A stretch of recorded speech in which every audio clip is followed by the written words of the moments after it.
You're living in a world of make-believe, with flowers and bells and leprechauns and magic frogs with funny little hats.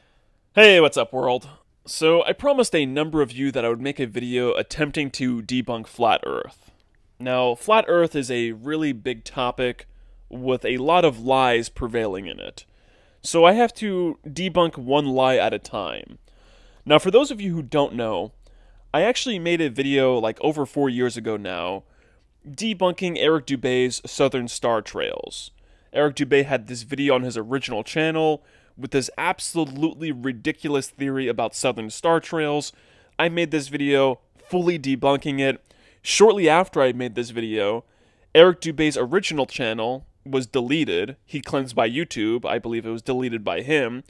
And then he never re-uploaded the video that I debunked in this video. Like, he has a new channel now. I believe his new channel is even monetized. But whatever. So he has this new channel. He re-uploaded a lot of videos to that new channel, but he never re-uploaded this video to that new channel. Pretty interesting to me. But anyway, not important. In this video, we're going to be debunking the map that Eric Dubé uses all of the time. I know there's plenty of flat earthers out there who are like, oh, well, there's no flat earth map. You know, there is no flat earth map. Flat earthers don't agree upon a map. Well, that says a whole lot about your theory and stuff, now doesn't it? But I'm going to be using this map because one of the leading figures of the movement uses this map, Eric Dubé. Now, I'm going to show you this little animation from a video that Eric Dubé uses. This is from one of his videos, right? So now when he presents this map in his videos, back in the day when he presented this map, he had something on this map that he doesn't have here. Let's see if you notice it. So you see it's playing. This is the animation going here. You have the sun over here. It's pointing, I think that's the sun here. And then you got the moon floating around here. And then you have like the different planets. And Eric Dubé's theory, according to him, the sun is like in this circle during the northern summer, and then it's here in the fall, and then it's here in the winter. Okay? Whatever. So, do you notice anything missing from this map here? Do you notice it? No? Nope. Have you not noticed it yet? Oh, nope. Here, I'll play it again. Alright, I'll stop teasing. What's missing from this map here is a day-night cycle. He has no day or night cycle here. Do you know why? Because if he had a day and night cycle here, people might be able to realize that this whole map and this whole theory is bogus. Now, let me show you why. So, this is a better image of that same map. It kind of emphasizes the sun, and it has the day and night cycle set up accurately, actually. Now, what's interesting is when I was doing this video, I did the day and night world map. I know, it just happened to be March 23rd of 2022, I know, I got all the numbers, all the symbolic numbers there. But anyway, what's interesting is that this image here, or this map, it seems to have been created to reflect this exact time of the year, which is interesting. But anyway, as you can see here from the day and night world map, the sun does actually illuminate all of this space here. If we look at the flat earth map, you see all of South America is illuminated, all of Africa is illuminated, all of Europe is illuminated, almost all of the United States is illuminated. Like, there's a little bit of shade on the west coast, and almost all of Asia is illuminated. Actually, like up to this part of Asia is illuminated. Now, when we go up to here and we see the actual world map, like the actual globe map, it looks to be about the same. You know, much of this is illuminated. It all seems to actually add up to here, okay? So the point that I'm trying to make here is that the sun covers a huge extent of the planet. When the sun is shining on the planet, whatever side of the planet it's shining on a huge part of the planet, okay? It's shining on actually half of the planet. And this makes sense when you understand that the planet is a globe. Now, with the flat earth map, we have to ask ourselves, what is causing this cutoff line here? What is causing this nighttime over here? Now, what's interesting is if you do a measurement here, if you draw a line, a red line here, like I have done, you draw a red line. By the way, this red line here is a conservative red line, because as you see, I have it cutting off at the start of the ice wall, at the start of their hypothetical ice wall. But as you can see, it goes well beyond that ice wall, okay? But let's just use this conservative estimate first. You see, when I turn this, the light, you see that's the center point, this sunlight at this conservative estimate should pass this point. So why does this sunlight here, this supposedly, because according to the flat earthers, it's a local sun. Well, okay, if it's a local sun, how come the amount of light that it shines is not proportionate on the planet here? It should be shining well into Asia. All of this should be covered in light, up to here at least.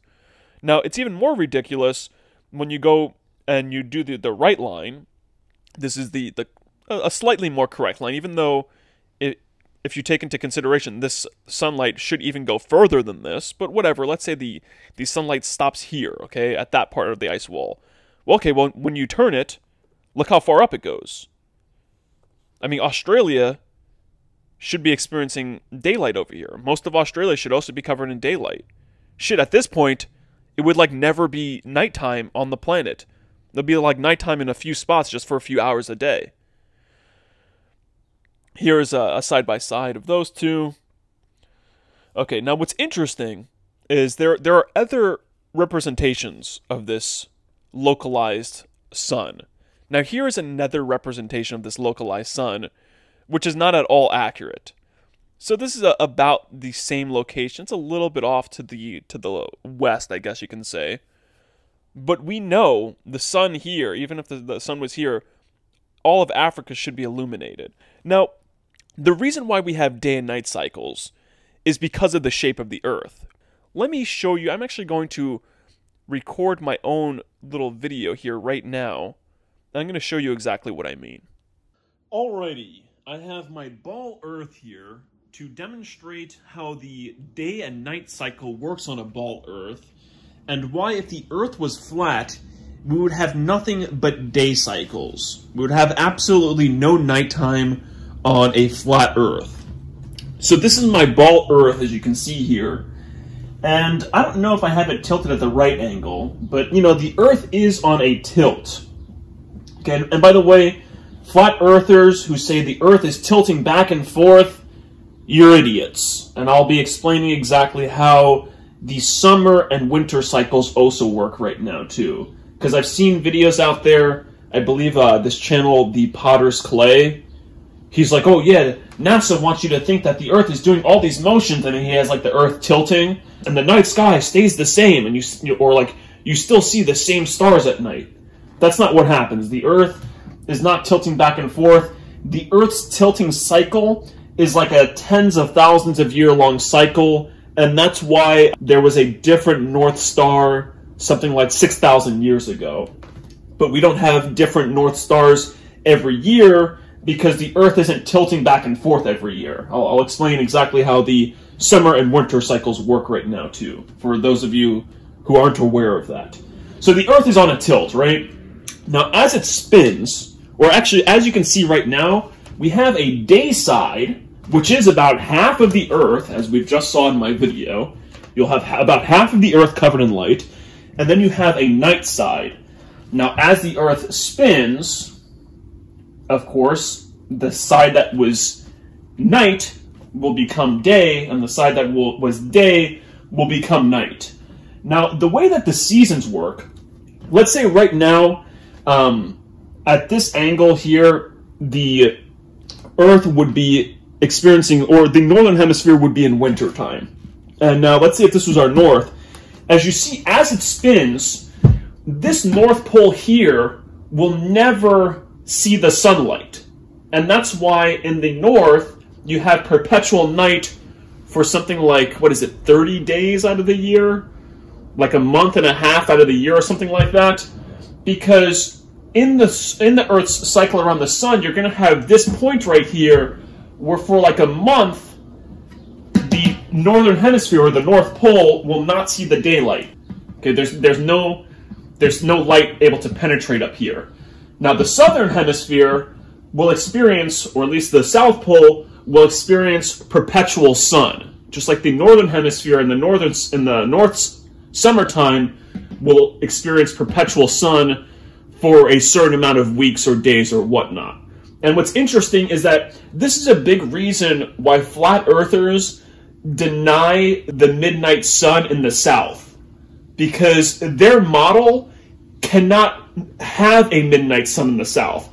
Because according to the flat earth model, if you lay this out flat, the southern hemisphere would be much larger than the northern hemisphere, and their local sun, it wouldn't make sense. It would be impossible for that small local sun to create a midnight sun in that massive amount of area that they're theorizing would exist in the southern hemisphere. Okay, so now let me explain, because now some people are like, oh, the Earth's always tilting. Let me explain to you how the North experiences or enters summertime. So as the planet is spinning around the sun, it stays at this same tilt. However, when the planet gets on that side of the lamp, let's say that's the sun, it's actually a lamp. However, when it gets on that side, it'll actually be facing the sun like this. Okay? It'll stay in the same orbit, it won't be tilting. I know I just turned the fucking chair around. If that confused you, I'm sorry, you're an idiot. Actually, if that confused you, here, I'll do this, okay?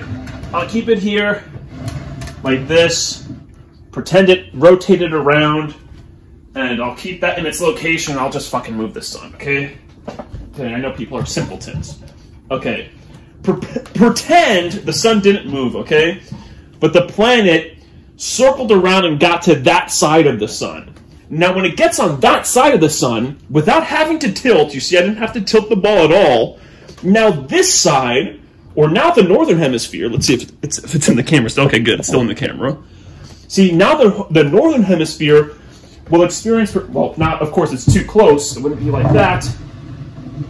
But now the northern hemisphere would experience that midnight sun, where it's just nothing but sun. You see, no matter how much it turns, the northern hemisphere cannot experience nighttime.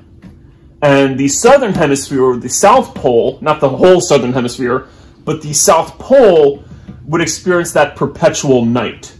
Now, technically, the southern hemisphere is in an ice age. Because all an ice age is when the planet actually does change the tilt. I'm not even going to get into that. It's just going to confuse people, okay? But now, if the Earth was flat, I'll just show it with my camera, okay? Now, no matter, let's say we took the same size Earth here, and we flattened it out, okay? Now, of course, if we flatten this ball out, it's not going to get to the size of the entire room, right? So let's pretend we flattened it out. What would happen, well, the whole ball would just get light all of the time. You see, there's light on all of that wall back there, right? That's all light, it's all lit up there. Well, guess what? If you flatten that fucking ball out, it's no longer round. It's going to be just like that flat wall over there. You see, the whole wall is exposed to light, except for, of course, where the things are blocking it. But the same exact thing would happen to the Earth. The entire Earth would just experience perpetual light. There would be no nighttime. The way I see it, there's a slave ships out there. And I'm freeing slaves. I'm freeing slaves.